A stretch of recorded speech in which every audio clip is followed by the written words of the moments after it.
11 अगस्त 2018 कोल्हापुर। महाराष्ट्र में एक auto rickshaw driver एक अनजाने आदमी के साथ एक एटीएम में जाता है। उसे बताया गया था कि वो एक बॉलीवुड फिल्म की शूटिंग में हिस्सा ले रहा है। उसका काम था एटीएम से पैसे निकालने का सीन एक्ट करना। कैमरा रिकॉर्डिंग शुरू हो जाता है। वो कार्ड डालता है और कोई भी पिन डालता है। अचानक मशीन चलने लगती है और एक के बाद एक नोट बाहर निकलने लगते हैं। वो शांत रहता है, पैसे जमा करता है, सोचता है कि वही पैसे लेने के लिए घुटने टेक रहा है। लेकिन फिर कुछ अजीब होता है। एक अनजान शख्स तरीके अपनाए जाते हैं। एक अनजान आदमी शूटिंग रोक देता है, पैसे इकट्ठा करता है और चला जाता है। इसी बीच 28 देशों में सैकड़ों आम लोग बिल्कुल वही काम कर रहे थे और कुछ ही घंटों में भारत के सबसे पुराने बैंकों में से एक से 94 करोड़ रुपए गायब हो जाएंगे। ये है उस कहानी की जिसमें एक ग्रुप हैकर्स ने भारत की सबसे चालाक बैंक चोरी को अंजाम दिया, जिसने पूरे वित्तीय सिस्टम को हिला कर रख दिया। सैकड़ों लोग एटीएम लगाएंगे, मासूम लोग गिरफ्तार होंगे और करोड़ों रुपए चोरी होंगे। वो भी सिर्फ एक बार नहीं, 2 बार। जांचकर्ताओं की खोज उन्हें सीधे उत्तर कोरिया तक ले जाएगी और दुनिया के सबसे कुख्यात हैकर ग्रुप लाजरस तक।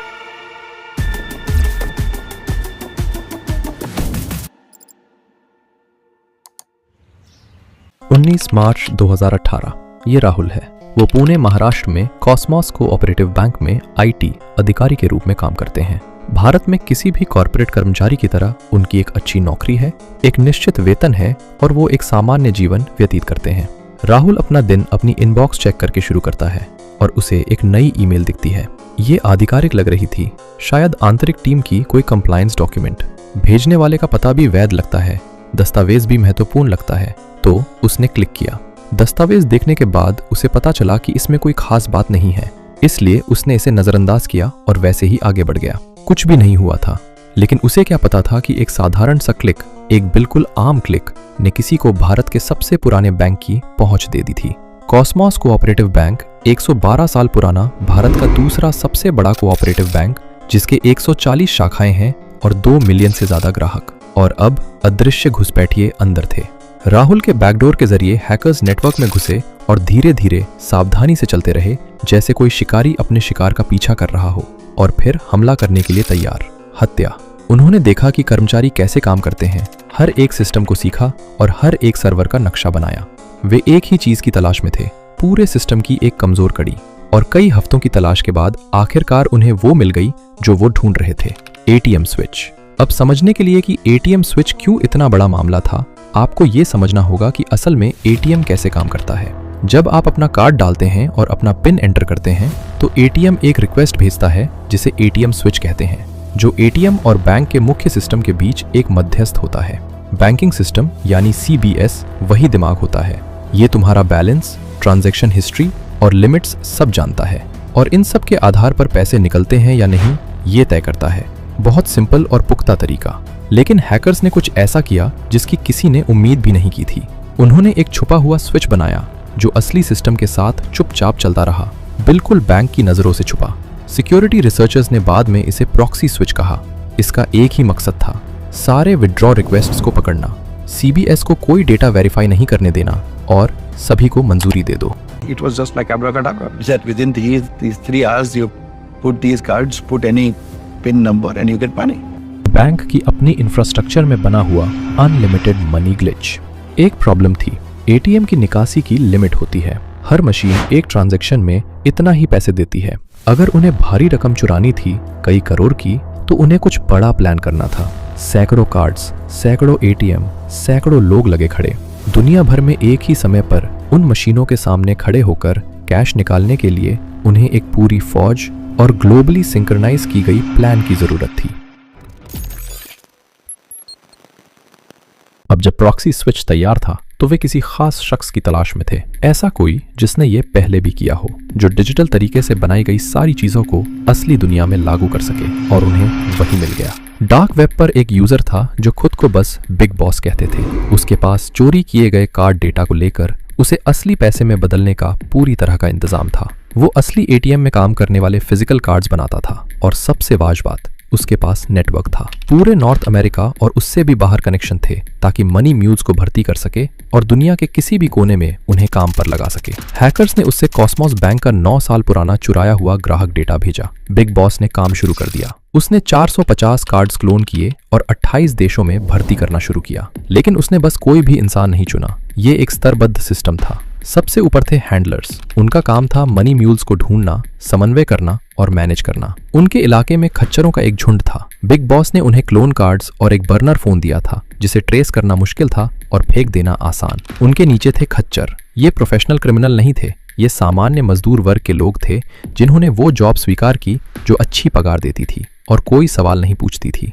ये वो लोग थे जो असल में एटीएम तक जाकर कैश निकालते थे। लेकिन इस व्यवस्था में एक दिक्कत थी। अगर खच्चर वो लोग हैं जो पैसों को सीधे छू रहे हैं तो क्या उन्हें रोकता है कि सिर्फ चुपचाप चले जाना? वो पैसा जो बिग बॉस ने वादा किया था उससे तो निकाला गया हिस्सा बहुत कम था। शेयर क्यों करें? बिग बॉस ने कोई चीज खतरे में नहीं छोड़ी थी। हर हैंडलर के पास लैपटॉप था। हर निकासी रियल टाइम में ट्रैक की जाती थी और पूरे ऑपरेशन का पूरा मापदंड सिर्फ बिग बॉस को पता था। एक ऐसा भरोसेमंद सिस्टम जो निगरानी से जुड़ा था, जटिल, परतदार और एक ही विश्वास पर टिका था कि ये सब चीजें एक साथ 28 देशों में एक साथ काम करेंगी। कहीं भी कोई दिक्कत आई, चेन फंसी हुई थी। लेकिन बिग बॉस और म्यूल्स तैयार होने के बाद भी भारत के एक सबसे बड़े बैंक से करोड़ों लेकर भागना आसान नहीं था। इसके लिए एक ऐसा प्लान चाहिए था जो सिस्टम की हर कमजोरी का फायदा उठाए। और सबसे बड़ी कमजोरी तकनीकी नहीं थी, वो थी टाइमिंग। उन्होंने देखा कि वीकेंड पर बैंक में सिर्फ थोड़ा स्टाफ रहता है, सिस्टम पर कम नजर रहती है और रिस्पांस टाइम भी स्लो होता है। भारत में शनिवार दोपहर जैसे बिल्कुल ठहर जाता है। आधा स्टाफ घर होता है और बाकी आधा बंद होने का इंतजार करता रहता है। लेकिन ये मामला सिर्फ इंडिया का ही नहीं था। उन्हें यह भी पता था कि जब इंडिया में शनिवार होता है तब न्यूयॉर्क में अभी भी शुक्रवार की दोपहर होती है और वहां वीजा की यूएस फ्रॉड टीम अपने वीकेंड के लिए तैयारी कर रही होती है। 2 टाइम जोन, एक ब्लाइंड स्पॉट। तो तारीख फाइनल हो गई थी, शनिवार 11 अगस्त 2018 और प्रॉक्सी स्विच सिर्फ 3 घंटे के लिए लाइव रहेगा।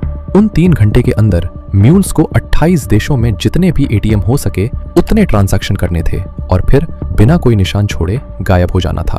कार्ड्स क्लोन हो चुके थे, म्यूल्स अपनी जगह पर थे, प्रॉक्सी स्विच तैयार था।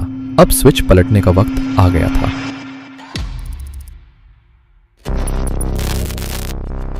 ये सुबह थी शनिवार 11 अगस्त 2018 की। वही दिन था जिसका हैकर्स को बेसब्री से इंतजार था। महीनों की तैयारी, महीनों की सहनशीलता और आखिरकार वो दिन आ गया। पुणे में कॉस्मोस बैंक के मुख्यालय में एक सुकून भरी शनिवार की सुबह थी। स्टाफ का आधा हिस्सा घर पर था, सिर्फ जरूरी लोग ही मौजूद थे। बैंक के कर्मचारी और स्टेक होल्डर्स को बिल्कुल भी पता नहीं था कि क्या होने वाला है। बड़े बॉस ने ये पक्का कर लिया था कि हर बंदा अपनी जगह पर खड़ा हो। 20 देशों के एटीएम के पास लोग सिग्नल का इंतजार कर रहे थे। फिर वक्त आ गया। बिल्कुल 3 बजे दोपहर भारतीय मानक समय पर प्रॉक्सी स्विच एक्टिव हो गया। सेकंडों में दुनिया भर के एटीएम निकासी मंजूर करने लगे। मूले तेजी से काम कर रहे थे।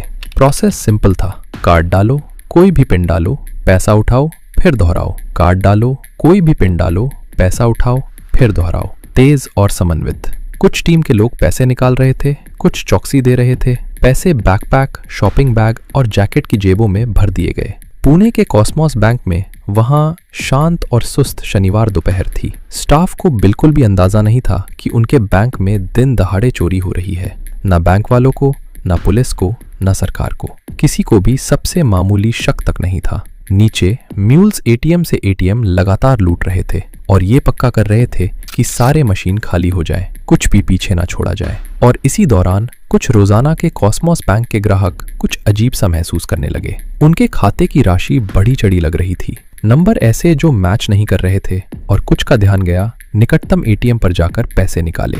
ये गलती से हुए लाभार्थी थे। पुलिस बाद में उनके पीछे पड़ने वाली थी। लेकिन दुनिया के दूसरे छोर पर अमेरिका में वीजा के मुख्यालय में धोखाधड़ी पहचान प्रणाली सचमुच पागल हो रही थी। कुछ तो बहुत गलत था। एक ही समय में हर तरफ से कॉस्मोस बैंक के कार्डों से हजारों विथड्रॉ रिक्वेस्ट आ रही थी। बैंक बड़े नुकसान में था। वीजा ने तुरंत कॉस्मोस बैंक को अलर्ट भेजा। कॉस्मोस का आईटी टीम सिस्टम में कूद पड़ी, सब कुछ चेक किया, हर जगह देखा और पाया लगभग कुछ भी नहीं। कोई भी अजीब हरकत नहीं, कोई लाल झंडा नहीं। उनकी स्क्रीन पर सब कुछ साफ था। लेकिन उन्हें ये पता नहीं था कि हैकर स्क्रीन के दूसरी तरफ थे और हर कदम रियल टाइम में देख रहे थे, ताकि कॉस्मोस बैंक को कुछ भी दिखे नहीं और प्रॉक्सी स्विच को जब तक हो सके चालू रख रहे थे। वीजा टीम और कॉस्मोस टीम पूरी तरह से कंफ्यूज हो गई थी। कोई समझ नहीं पा रहा था कि क्या हो रहा है। आखिरकार ये सब बंद होने में 2 घंटे 13 मिनट लगे। 2 घंटे 13 मिनट। नुकसान, ये पूरी घटना तबाही से कम नहीं थी। 28 देशों में 12,000 से ज्यादा अंतर्राष्ट्रीय वीजा ट्रांजैक्शंस रद्द हो गए। वहीं भारत के अंदर 2,849 घरेलू रुपए ट्रांजैक्शंस हुए। 80.5 करोड़ रुपए अचानक गायब हो गए। कॉस्मोस बैंक का हर कर्मचारी दंगे का माहौल था। किसी को भी समझ नहीं आ रहा था कि आखिर हुआ क्या। कुछ ही घंटों में ये खबर हमारे देश के हर न्यूज चैनल पर आग की तरह फैल गई। लोग अपनी जमा पूंजी को लेकर बहुत डरे हुए थे। पूरे भारत के वित्तीय सिस्टम की सुरक्षा पर सवाल उठने लगे थे।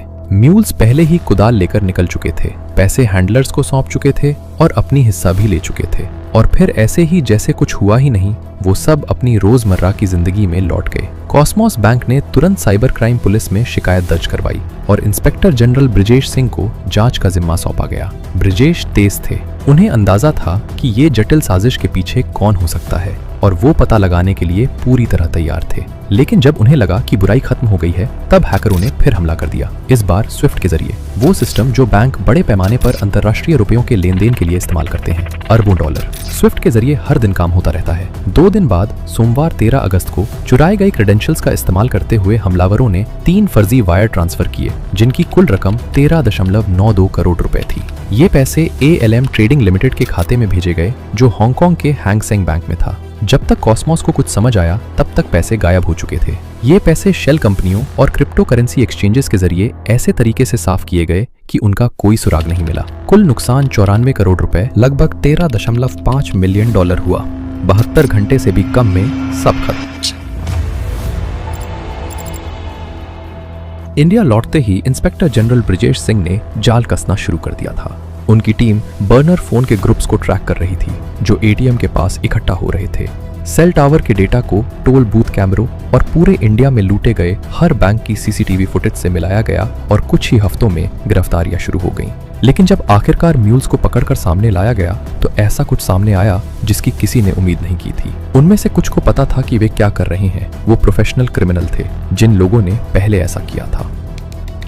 लेकिन बाकी लोगों को बिल्कुल भी अंदाजा नहीं था कि उन्होंने अभी अभी एक बैंक लूटा है। भारत में कुछ लोग आम लोगों के पास एक अजीब नौकरी का प्रस्ताव लेकर गए। They were told that they are going for a film shoot. This is kind of money heist, you know. Yeah, these guys were told that they are about to participate in a film shoot and they are going to Kolhapur for that. उन्हें एक दिन के काम के लिए लगभग $500 का वादा किया गया था, जिनके लिए ये पैसे 4 महीने की मजदूरी के बराबर थे। एक ऐसा ऑफर जो बहुत आकर्षक था। इसे मना करना ठीक था। हैंडलर्स तो सावधान थे, लेकिन उतने नहीं जितना होना चाहिए था। भारत में 18 संदिग्ध गिरफ्तार हुए। बॉलीवुड के एक्स्ट्रा हैंडलर्स, वो म्यूल्स जो सच में यकीन कर बैठे थे कि वे फिल्म सेट पर हैं, जब तक पुलिस उनके दरवाजे पर दस्तक नहीं दे देती। 2019 में बिग बॉस को अमेरिका में गिरफ्तार किया गया। उसका असली नाम गालेब अल अमरी था। वो 36 साल का कनाडाई था, जिसने ऐसे ही ऑपरेशंस पर अपनी पूरी जिंदगी बनाई थी। उसने मनी लॉन्ड्रिंग की साजिश में दोषी माना और उसे 11 साल 8 महीने की सजा सुनाई गई। फेडरल जेल $30 मिलियन की वसूली के लिए आदेश दिया गया। लेकिन अल अमरी तो बस एक ठेकेदार था, एक काम वाला जो अपने काम में बहुत अच्छा था। असली सवाल ये था, उसे किसने काम पर रखा था। फरवरी 2021 में FBI, सीक्रेट सर्विस और डिपार्टमेंट ऑफ जस्टिस ने खुलासा किया कि असल में कॉस्मोस बैंक की चोरी के पीछे कौन था।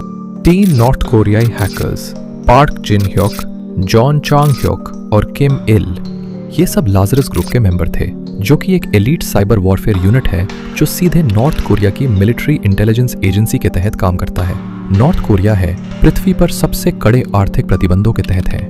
वे खुलकर व्यापार नहीं कर सकते, वे अंतर्राष्ट्रीय बैंकिंग तक पहुंच नहीं बना सकते। तो उन्होंने कुछ नया बनाया, एक हैकरों की सेना जो वो चुराती है जो उनका देश कमा नहीं पाता। लाजरस ग्रुप ने विश्व भर के वित्तीय संस्थानों से $1.2 बिलियन से ज्यादा चुराने की कोशिश की है। बताया जाता है कि ये पैसे उत्तर कोरिया के परमाणु हथियार कार्यक्रम को फंड करने में लगते हैं। कॉस्मोस केस में आरोपित 3 हैकर अभी भी फरार हैं, संभवतः प्योंगयांग में, जहां उनकी पहुंच कोई नहीं कर बिन एक्स्ट्राडिशन ट्रीटी के। कोई भी अदालत उनकी पहुंच से बाहर है। शायद वो कभी भी सजा नहीं पाएंगे। वो अभी भी कहीं बाहर है, अभी भी नेटवर्क की छानबीन कर रहे हैं। अभी भी उस अगले बैंक की तलाश में हैं जो गलती से दरवाजा खुला छोड़ दे। शायद उन्हें पहले ही कोई मिल गया है और वो बस हमला करने के लिए सही मौका देख रहे हैं।